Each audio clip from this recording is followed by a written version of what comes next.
Hey there everyone, Anthony here, bannersonthewall.wordpress.com, welcoming you back to another In The Box Thinking. This is the second video that we will have done from this previous weekend. If you're not familiar, In The Box Thinking is my in-depth insight to give you from my commentary journey with the Guildford Flames, and this one is from this past Sunday, the 18th of January 2026, between the Guildford Flames and the Cardiff Devils. Final score from the Spectrum from last Sunday: Guildford Flames 3, Cardiff Devils 4. Jack Chacombe, Matt Alvaro and Josh Waller for the Flames. Josh McDonald, Sam Duggan, Ryan Barrow and Riley Brandt with the goals for the Devils. So the second game of this double home weekend for the Flames, and if you haven't checked out the Saturday report from the game against Fife, I'll put the little link up here somewhere in the corner of the YouTube video. And if you want to watch the highlights, you can head down there. Now, this was obviously going to be a bit of a tough one because, firstly, Cardiff had played the night before. And Guildford had also played the night before. This is the only time this happens this season for the Flames. So what did I do? How did I adjust my bits and pieces? Because the one thing you definitely can't do is you can't head down the library and print anything off on a Sunday, and I don't have a printer that works. What I'd actually done was try to anticipate a little bit of what would happen. So I'd made my pack for the bits and pieces against the Flyers, and then what I did was edit out gaps to write in bits and pieces that would adjust with Saturday night's games. Left a little bit of space on both sheets so that I could write in stats, and then I had full empty stat sheets, one for Cardiff, one for Guildford, so I could just write everything in. And for the Devils, I for some reason I somehow managed to misplace my information sheet that I have for the Devils, so I just wrote everything out on the back of their stat sheet for the first time in quite a while. But it worked. I managed to have enough information without having too much information. What I probably shouldn't have done was trying to do too much of it whilst I was trying to cook the Sunday roast, because the stuffing was late coming out onto the table as a result. Either way, got myself set up in a really good spot. It was also interesting as well to have Joe Scutts, of course, well known to folk who watch the What's Current stream, match night commentator for the Basingstoke Bison of the National Division, runs NIHLstats.wordpress.com, and has done a bunch of great stuff over the last couple of years for British hockey. So it was interesting as well to get his perspective a little bit. The shocking turn of events is that we actually agreed on most of the major incidents of this game, but that is what it is on that front.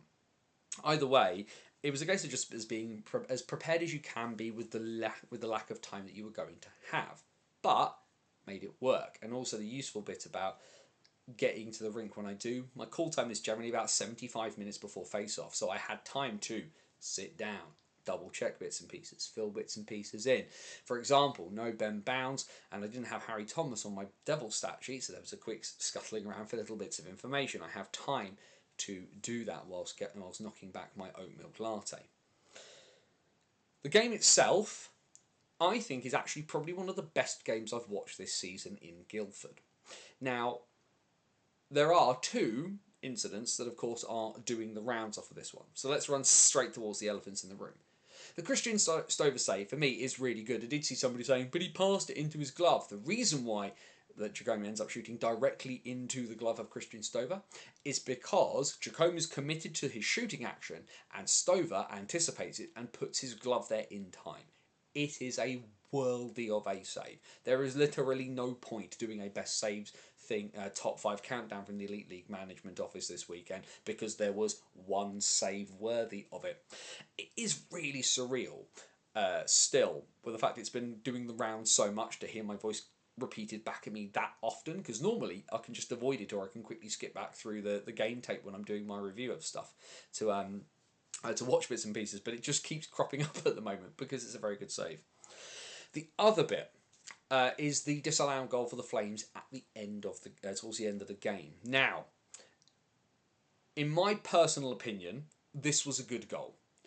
The officials have blown the play dead. This is why the goal has not counted, and this is why there is no video review. Not because the official has blown the play dead, because as the puck hits Stover, the official clearly thinks that Stover has it controlled and blows the play dead with the whistle. Did I hear a whistle from my commentary position? I did not. Likely because of the fact that everybody from the angle of time at, and you have to remember, I am above the penalty boxes in Guildford and just off. If you're thinking about the camera angles that you get, I'm to the left of the camera. I'm usually equal just about where the Flames penalty box is. I've had an entire row of people stand up going, "Oh my word, the puck's come through the goalie." And as a result, if there's a whistle, I didn't hear it. But I don't think any of the players heard much of one either, but that is the nature of things. But that's also why the play cannot be reviewed. The goal doesn't happen, and then the officials have a review. The play is dead before the puck comes through Stover, before Lewis Hook puts it over the line. Cardiff fans will, of course, be thinking back to Saturday evening and the somewhat controversially allowed goal in the game against Manchester. Was it a kick? Was it not? It's 6 of one, half a dozen of another. And unfortunately for the Flames, in this moment, they were the victim of the great high, that's hockey. But still, a good result. A good performance. Cardiff will naturally be quite pleased about it. And I thought for periods of this game, they were very good. The shot count, I think, is a little too high, in my personal opinion, but this Cardiff team are clearly a very good team. There is clearly a lot there. They clearly wanted to use their physicality at points, and Guildford actually pushed back and matched them. I think this is also where Jonathan Racine's presence is really useful, and they have clearly missed him at the beginning of the season, albeit there were so many injuries at the beginning of the season they were missing anybody with a pulse for a couple of weeks.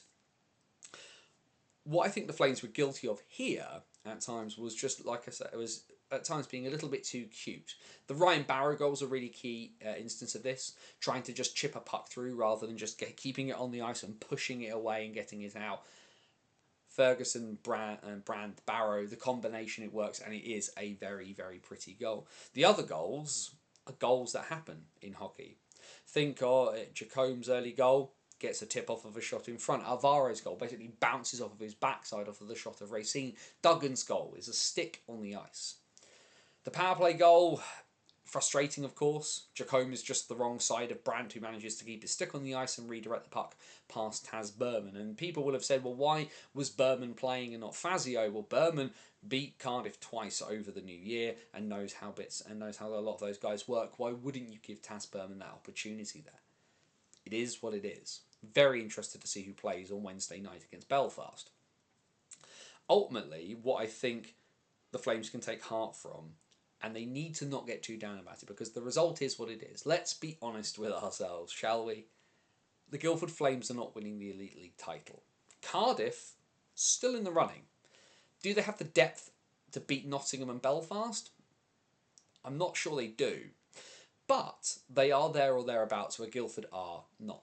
At the moment for Guildford, this is about keeping the wheels turning, getting the performances down, because then when it counts, when it really starts to count, February time, where they're building themselves up, and March time, where they're building themselves up, and April time, when it really starts to count, and they are staring down the barrel, potentially, of finishing maybe 6th or 7th, and maybe having to play this Devils roster again over 120 minutes with everything on the line. Performances like this will matter, because they know that they can give teams a bloody nose, metaphorically speaking, when it counts. Frustrating, yes. Did they have a perfectly good goal washed off? In my opinion, yes they did. But that's hockey. Comedy, cruelty, creativity, all at once. And like I said on the commentary, this sport is the perfect package, and we got all of it all at once. And in the last minute, we got a little bit of everything for everyone. It was a great game of ice hockey to watch.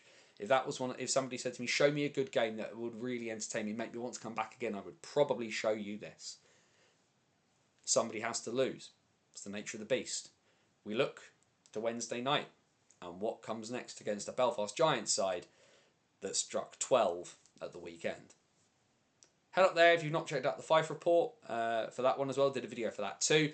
We will get write-ups from Wednesday night and from Sunday, because if nothing else, I'm off work next week. And enjoy yourselves. And remember, this coming Friday, the 23rd of January, 8 PM over on the BOTW YouTube channel, the What's Current stream. We will look back at the past week, look forward to the next week from across every senior division across Britain. We look forward to seeing you then. For Banners on the Wall at WordPress.com, this is Anthony Russell saying stay safe, and so long till next time.